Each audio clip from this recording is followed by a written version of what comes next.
Welcome home to USA Global TV and Radio, a place where dreams take flight, with authentic storytelling, diverse perspectives and meaningful conversations, where global stories unite and bridges are built beyond all borders. Discover world-class education, entertainment, hope and inspiration.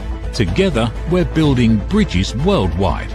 Subscribe to our channel, USA Global TV. Download our app, USA Global TV. Be our guest or join our team. Visit usaglobaltv.com. Thanks to our founder and executive producer, Dr. Jacqueline Kerbeck. Music score by Yeffy Tang from Cloud Road Music. Voiceover artist Mike Porter. Creative direction by Paul Garcia. USA Global TV and Radio. Your home for global connection. All rights reserved. This video and its contents are the exclusive property of USA Global TV and Radio. Unauthorized use, duplication or redistribution in any form is strictly prohibited.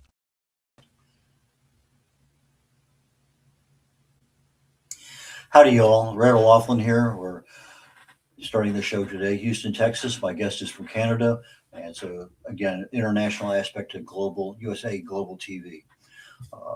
I host 3 TV shows every Thursday. This is the first one. It's called the Corner Bookstore. And I have one called The Wise Ones, and my final one is called Talking Heads. And my topic today is the real driver of aging, damage versus repair. And that, of course, is about 2 hours from now. But when I'm not writing, I research the human body at the cellular level, chemically speaking. I look for cause and effect relationships.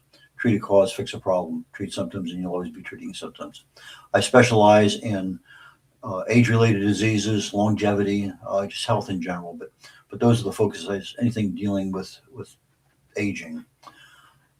My books are available at my website and everything else. We cover that down the road. But anyway, let's go ahead and just jump right in and get to our guest today, Canadian author Lynda Williams. Please join me up here on stage. Hi, Red. How are you doing? Exceptionally well, as always. And you? I'm doing very well, too. Thank you. It's great to be with you. I appreciate it greatly, too. You've been a Canadian writer for how long? You've been a writer for so long. Canadian's not a part of it, although I detected a little bit in a boot. I think you knew one of the words we did backstage. So you confirmed me that, yeah, you're from that part of the country up there. But anyway, so how long you've been a writer? Well, you know, I'm celebrating 30 years. My first byline was in 1996. And yes, I was quite young at the time. But it took a long time to get a book in the world. It felt like I was an emerging writer forever. Well, you know, that's not unusual. I mean, I think most of the people, we end up developing a skill at writing, but then, oh, you can write a book. No, I can't. Oh, you can write a book. You got, no, I can't. It's too hard. You know, we rationalize all the reasons why we can't write a book. And then all of a sudden, you know, it kind of grows back there. Yeah, maybe let me try it and see. And so when did you write your first book? So I started writing the stories in the collection around 2008, and I was really gung-ho about putting a collection together at the time. And I got so many rejections from literary journals that I started to lose faith in my ability as a writer. Publication had come to me quite easily at first, and then not so easily for a long stretch. So I actually walked away from fiction for about a period of 7 years. And it was along about 2021 at the early stages of the pandemic when I took the project up again and got serious about getting a book into the world. So the pandemic caused you to become an author? Pretty much. I was scrolling through social media way too much, and I was noticing people were using their time to write and realize this dream of getting published, and it made me jealous in the very best way possible. Interesting. I think there's a lot of things going on to transition from being in-person events to being on camera events, and then what do you do with your extra time because you're not commuting anywhere? Yeah, there's a lot of things going on back then. Your first book, how long did it actually take you to write?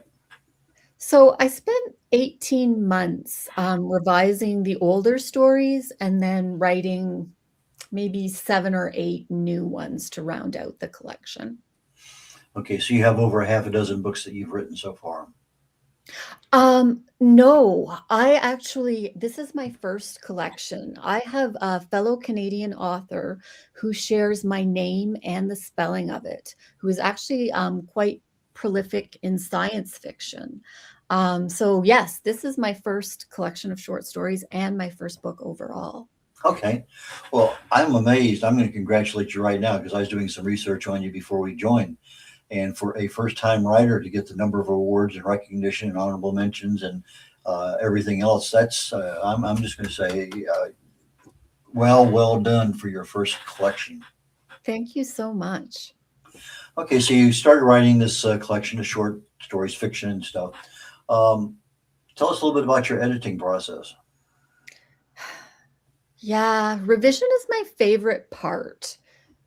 First drafts for me, especially in short fiction, are quite painful.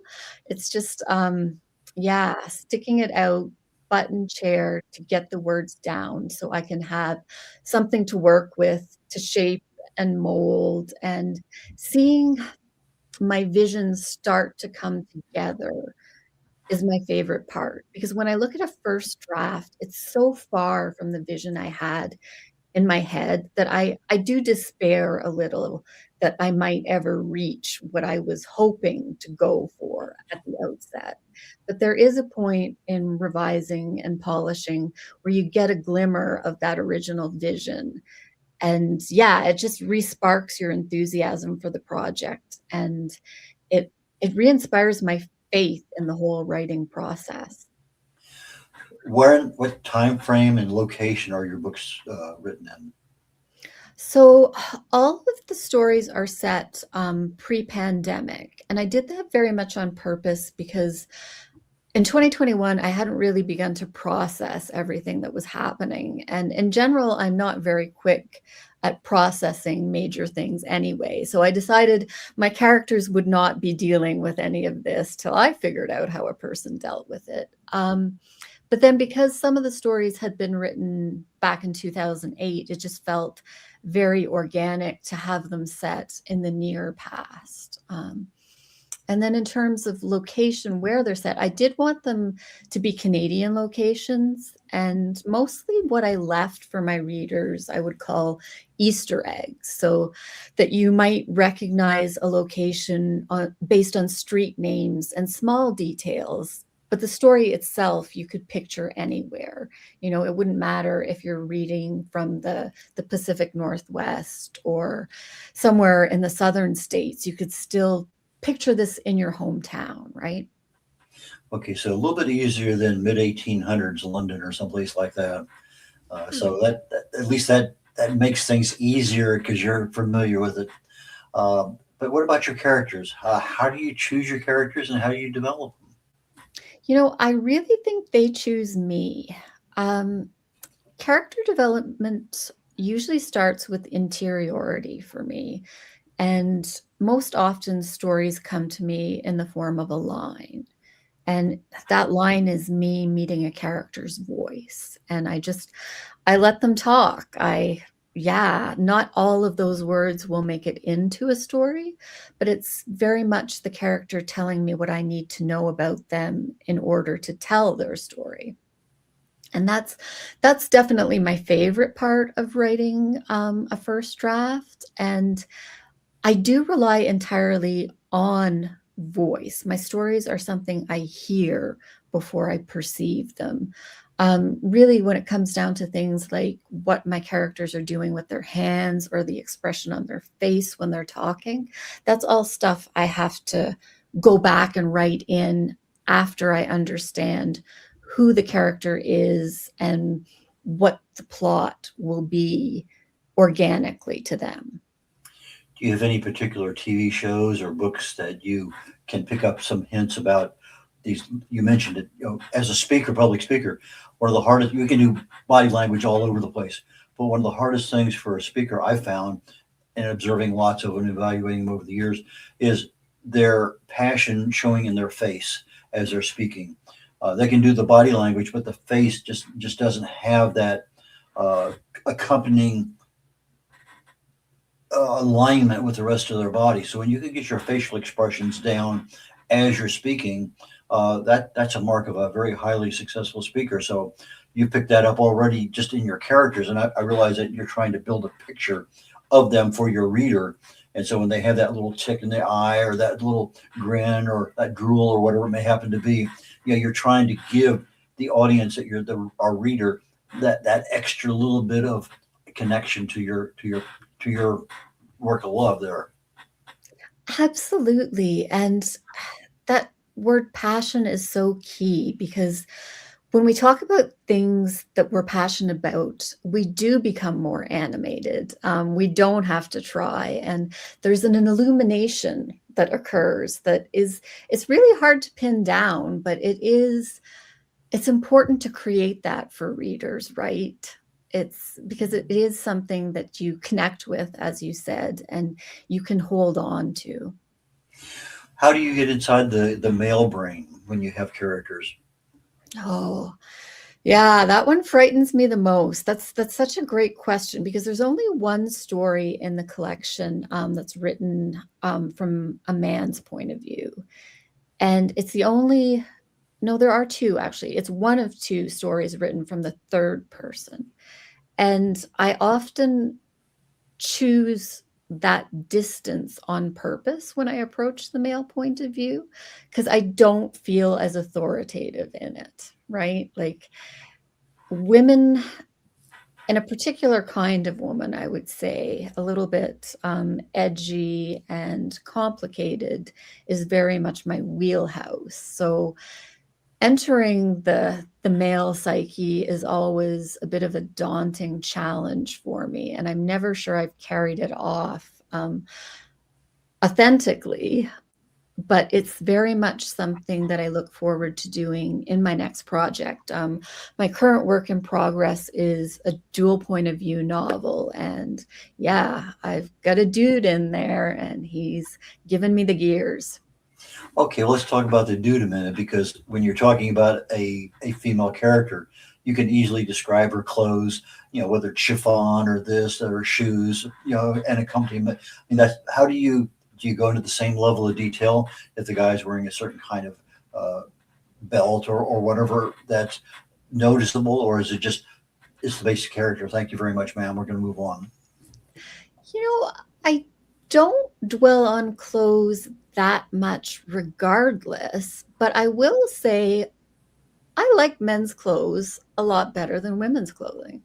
They are by and large more comfortable, and I'd rather spend time thinking about a worn-in flannel shirt and a ripped pair of jeans than a frilly dress. So actually, maybe one of my favorite things to describe is men's clothing. Yeah, I often reach to it for metaphors, and yeah, you guys you're luckier than you realize, Even when you walk into a store, you're not overwhelmed with the same level of options. I'm a little bit jealous. Well, I've been losing my hair since my teens. I started shaving, probably 30 years ago, maybe more, over 30 years ago. And I see another guy who has a shaved head, and you guys were walking by, I'll say, great haircut.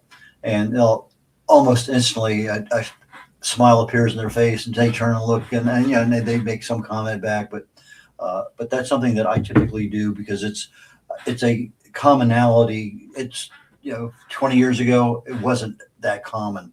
Yeah, there was a few, but now it's a fairly common thing. In fact, I'm even seeing women.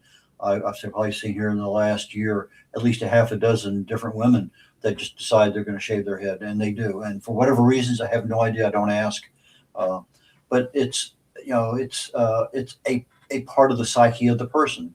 And if I had hair, I'd probably be a different person entirely. But this is the way I've been and look, and I have accepted it for decades. So Yeah, I think I'd actually probably rather shave my head than go gray. Either I'm going to be dying from a box or I'm going to get the clippers. well, that's always a personal choice, and you don't have to share that with anybody. In fact, you could be bald and be wearing a different wig every day, and nobody would notice if they're close enough that the style would change. Okay, maybe it's just a little shorter. So my wife went through some breast cancer chemotherapy, and we were fortunate to get, I think, 5 or 6 wigs. And so she had the opportunity there for a while to look pretty presentable, even though her underneath the wig was not something to talk about at all. But it gave her a sense of value because she didn't have to go out and wear a bandana or something. But anyway, that's always options there too, and especially if you have 3 or 4 of the same style, just slightly different. Maybe today I'm wavy, maybe tomorrow I'm curly. I don't know. Just it changes with the whim of the day. I love it. My mother actually had breast cancer when she was 39. And she survived it well. She's 73 now, still wow. going strong. Yeah. My wife was, I guess, just before 70 when she came down with it. Okay. Went through chemo and radiation and survived it well. In fact, a year after her clearance from her oncologist, we went over to Spain and we walked the Camino de Santiago, which is a 500-mile walk. We did it in 30 days. It was a pilgrimage.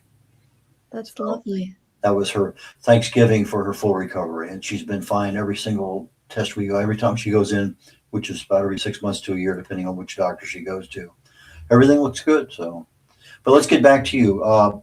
When you're writing your books and you have the plot down there, you're going through everything.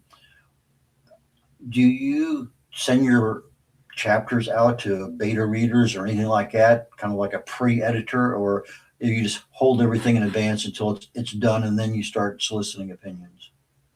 So I have one close writer friend.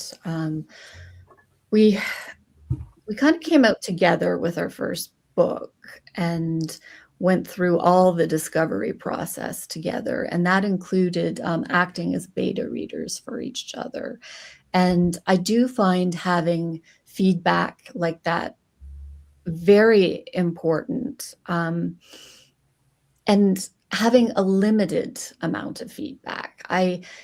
Feedback from too many different avenues can make my head swivel. So having this one person that I really trust, who's very familiar with my work, helps me a lot. And honestly, she makes me see possibilities in my work that I didn't necessarily see for myself. So yeah, that's a beautiful thing to have. And I also have a writing group now, which provides feedback as well. And that's at an earlier stage. And I do think you have to be careful with how much feedback you take in when you aren't fully completed a first draft.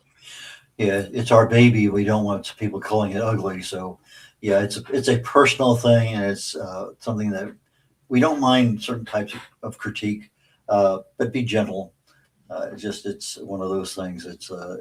And even if it's 15th book, you still welcome critique because it may be in a slightly different perspective of what your writing is about. And you mentioned groups. We're coming up in about a minute or so on a station break, commercial break. And so when we come back, I'd like to go into that group thing you talked about. But do you use AI at all for anything in your writing? I am the die-hard, I will not touch it person. And I mean, I know it's normalized. I know I am not going to change the tide. I get that. But for me, I think part of it is I'm a literary writer. I'm not making money at this anyway. I'm okay with taking all the time I need to get something done completely on my own. Okay. I use AI all the time, but probably I'm going to say an average of an hour a day, but my writing is totally different. It's not a fiction. I don't have characters. I just go into organs and tissues and parts of the body that I need to know about.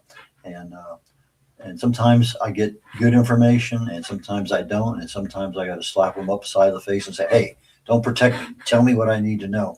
And so we've had a couple of those really good serious meetings about, okay, fine, let's change and even though you have a good working relationship with AI, I found that you still have to be careful anyway.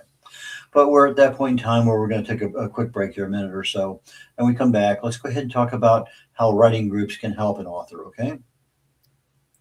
Excellent. In a world craving connection, one platform dared to dream bigger. USA Global TV and Radio, a beacon for global voices, authentic storytelling, and elevated listening. Led by visionary Dr. Jacqueline Kerbeck, the journey from a spark to a global force is now captured in one inspiring book. Honored with YouTube's Silver Creator Award for surpassing 100,000 subscribers. Discover the evolution, the challenges, the triumphs, and the unstoppable spirit that created a global movement. Executive producer Dr. Jacqueline Kerbeck, music score by Yeffy Tang, creative director Paul Garcia. This video and its contents are the exclusive property of USA Global TV and Radio. Unauthorized use, duplication, or redistribution in any form is strictly prohibited. Now an Amazon #1 new release in paperback and ebook. Broadcasting Brilliance, the evolution of USA Global TV and Radio, is inspiring readers around the world. Join the movement that's redefining global media one story at a time.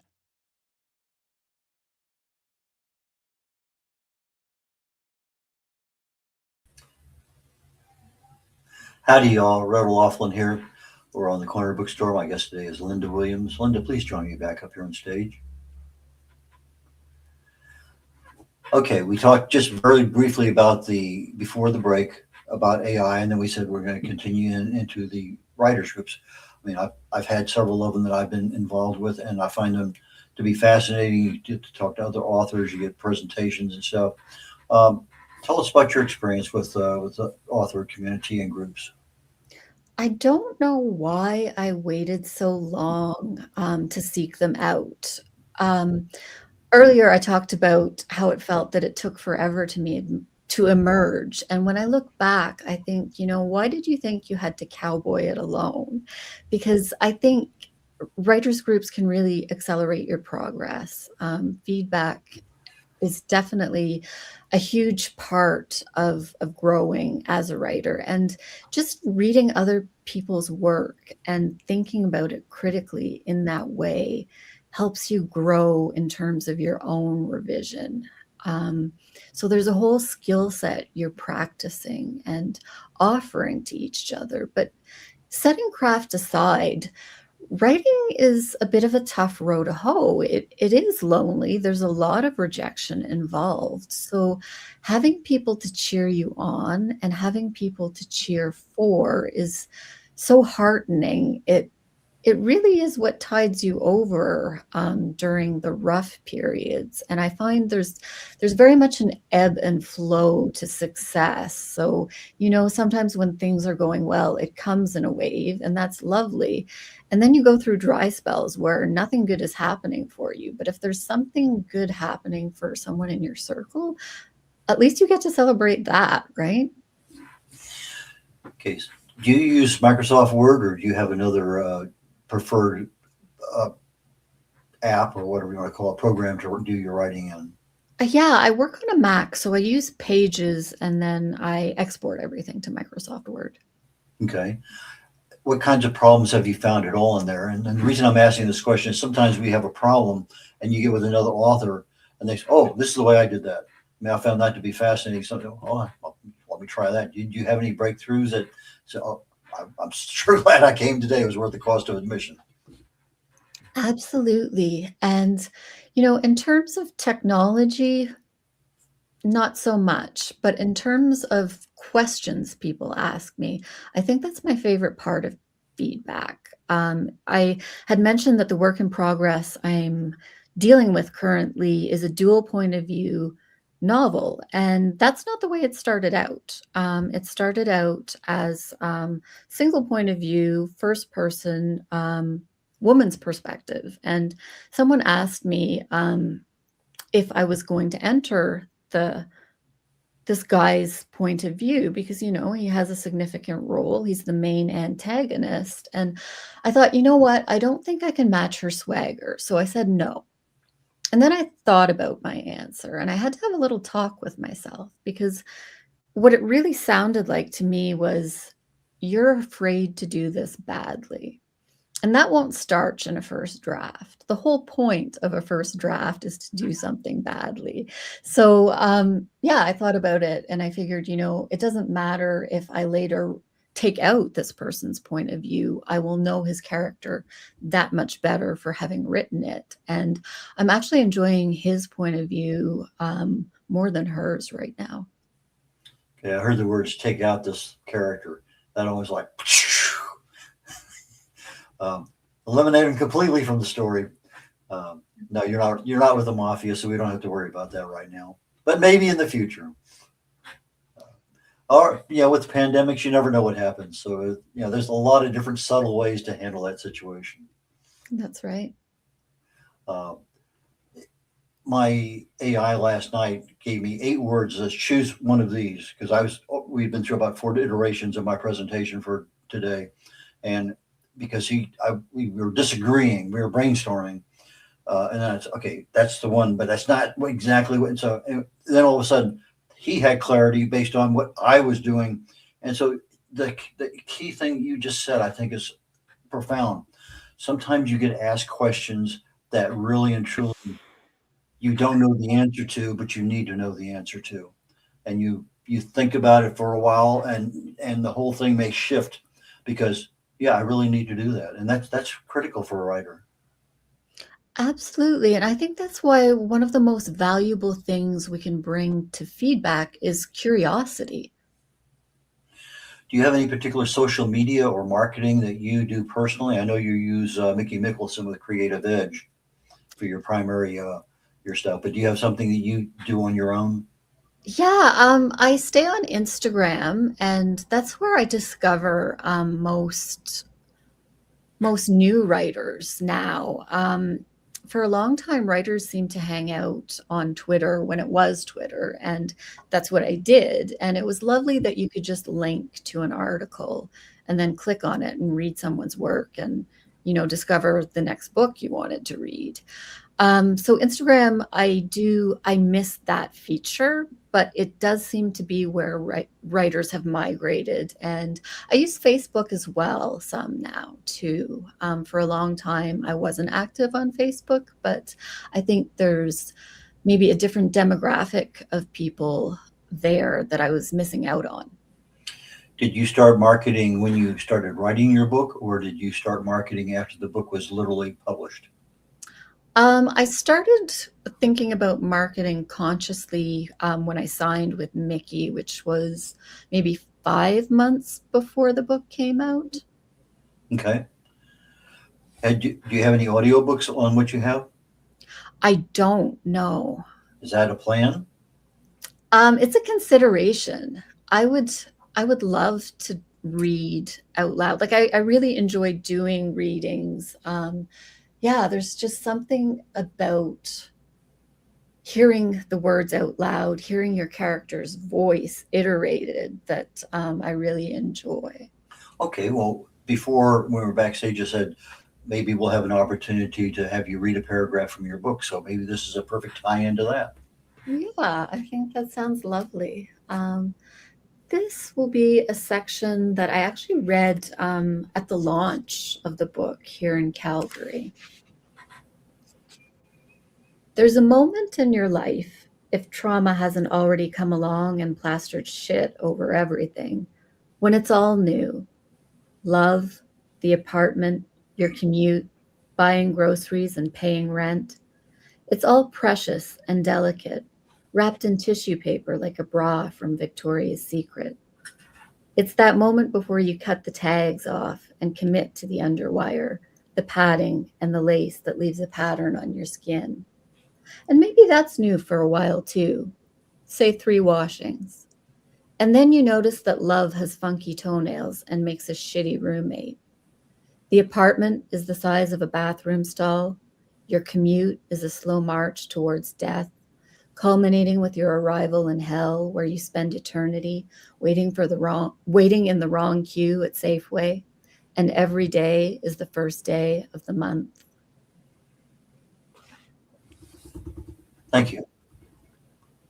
Definitely picked up the ability to see things and through the words that you're using. the cover of your book. Why don't you hold it up? Let's talk about the cover very briefly. Where did that get done? So my publisher had David Morato is the name of the graphic designer he contracted for the cover. And I was really astonished by the amount of say I got to have in it. You know, as a first-time writer, you don't necessarily know what to expect. But one of the beautiful things about being with the small press is sometimes you do get more say in these things. So I thought I would get to nod in approval when they showed me the cover they wanted for the book. And instead, I got to have an hour-long phone conversation with the designer about what we could do. And I was not expecting that at all. Wow, that's pretty interesting. Yeah. The book cover, the audio potential, do you have any thoughts about putting it into a foreign language? Wow. You know, that would be fabulous. And actually, having grown up in Quebec, I wouldn't be reaching far. I would just love to see it come out in French.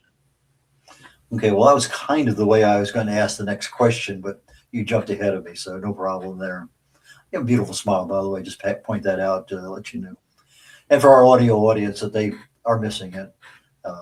But anyway, the awards that you win, is that something that your publicist put you up for? Or is that something you decided you wanted to go for? Tell us a little bit about that story of getting the awards. Okay, so the Lieutenant Governor of Alberta Emerging Artist Award is something that actually happened after the book was signed with my publisher, but before it came out. So at that point in life, I didn't even know Mickey. It was something that I just heard about through the Writers Guild of Alberta. And I thought, you know what? Give it a shot. And I didn't think I stood a chance in heck at getting it, but I thought it would be really good practice at writing an artist statement, polishing my writer's CV, and getting my proposal out there, you know, just getting practice, whether I wanted to secure a grant or a writer's residency in the future. I figured these are skills you're going to need, and why not start practicing now?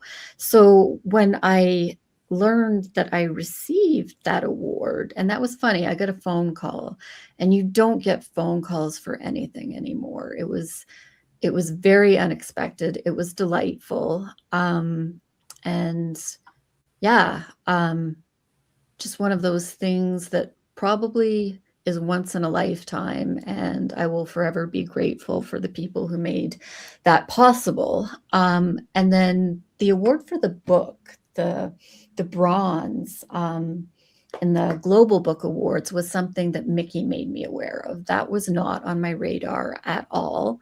And he encouraged me to enter that. And I'm so glad that I did, because it's not something that I would have been aware of otherwise. And maybe even something I would have had the confidence to do without his encouragement.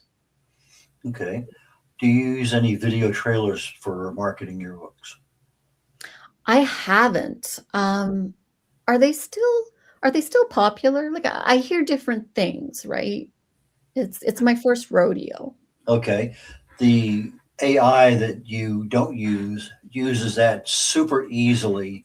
Now, let's say you have a 35-second commercial about your book that you write. You know, I usually write it and then I tell my AI, clean it up, and then I come back and I tweak it again because I want to make sure it's 35 or 55 seconds. And then I turn it into whatever program I'm using, and it pulls images, and it'll have the text at the bottom and whatever background music if appropriate, etc. And that gives me an MP4 video file that I can now place anywhere I want, Instagram, Facebook, whatever. And if you accompany that with one of the comments having your website or the place where they can buy the book, now you're showing them generally 30-second, 60-second video, which is fairly popular, yes. But it hones in on, for me, I can show the value of a particular aspect of whatever I do. But in your case, you're trying to get interest in your character, your book, the plot, the drama, whatever that may happen to be. I'm thinking it would be just as easy for fiction to do that. And maybe even if you had several of them that, this one was the first part of the book and then part of that problem's been I mean, there's a lot of different ways I would think that you could, but that might be something to talk to Mickey about. That actually sounds like a lot of fun, and I'm sure AI would streamline the process, but I would very much like to make it an involved, people-oriented endeavor. Now, the easiest thing is I want 35 seconds. AI gives it to you in less than a half a second. Boom, it's there. Yeah. And so now you tweak that, and it may be 40 seconds, it may be a little, but you're tweaking something. I don't like that word. No, that needs to get rid of that sentence. It gives you a start, but it also has the flow that you need because you define that in the prompt that you gave it to begin with. And so that's important that you know how to talk to the AI, and that's probably the most crucial thing that would come up. I need a 35-second video. This is my audience. This is what my book's about. This is what I want. This is the value I want to tell the world about. And so you get all those things into a one-page prompt, and then boom, you turn it loose on AI. I don't like that. Write it again. No, write it again. And you get something back each time. And so that, I think, might be an opportunity to use AI as a marketing tool and not necessarily as a literary tool. Just a thought. Yeah. Although I would be jealous of what the AI gets to do because my jam is to condense words. So the prospect of writing to 35 seconds is thrilling to me. Yeah. Again, it's a tool, just like spell checker. Yep. That's all it is a tool. How do people buy your books? How do they get in touch with you? All right. So if you are in the States, you can find The Beauty and the Hell of It and other stories at Amazon.com or at Barnes & Noble. If you're up here in Canada, you can find it at Amazon.ca, at your local independent, or Chapters in Indigo. And you can find my website with links to some online stories that are featured in the book at www.lindawilliams.ca. And I'm also on Instagram at LyndaWilliams_author. How often do you update your Instagram? Is that a daily thing or weekly or what? Well, it's not a daily thing. I'm supposed to be doing it weekly. And honestly, I am hit or miss. Sometimes you hear from me a few days in a row and then I disappear for a week. So now we have something else to master. Mm-hmm. So you have the literary challenge to keep not only the writing and conciseness and everything, but the timeliness of it too, because that's just as important, particularly when you have a product that's out there that people need to know about if they're going to buy it and make you rich. Absolutely. Well, Lynda Williams, Lynda Williams, WILLIAMS.ca. So that's her website.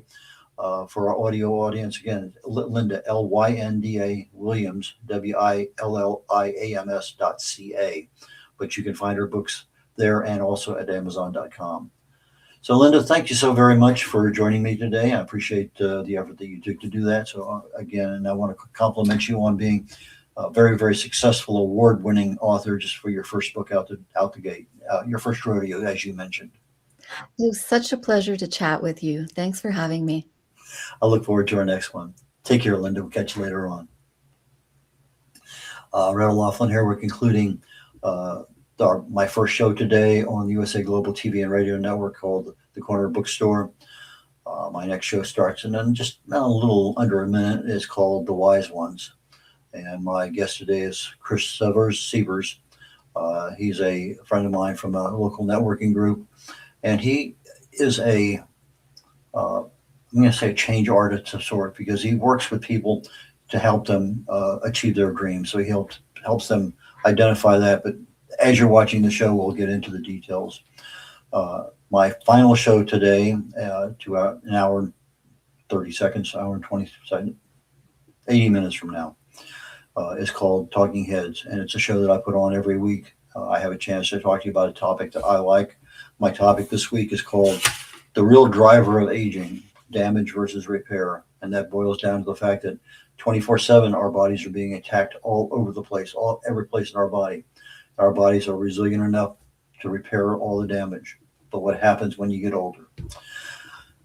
So I am going to conclude today's show, and please join me again in 20 minutes if you can on the next one. If not, go to YouTube on USA Global TV and find the archives. Take care, y'all. Bye now. Is it true? Is it kind? Is it necessary? In a world quick to judge, one book dares to reveal the hidden cost of silence. Discover Holy but Harmful: The Silent Sin of Judgment, How Hidden Judgments Destroy Relationships and Damage Lives by Dr. Jacqueline Kerbeck. The Amazon #1 bestseller that's transforming the way we understand ourselves and the way we see others. Pick up the companion workbook to uncover your own hidden judgments and learn how to break free from them. Available now on Amazon and at fine bookstores worldwide. Thank you, viewers and listeners of USA Global TV and Radio, for joining us today. We're honoured to have your time and attention as part of our global community. At USA Global TV and Radio, we believe in the power of authentic conversations, meaningful connections, and creating a world of possibilities together. Want to be part of something bigger?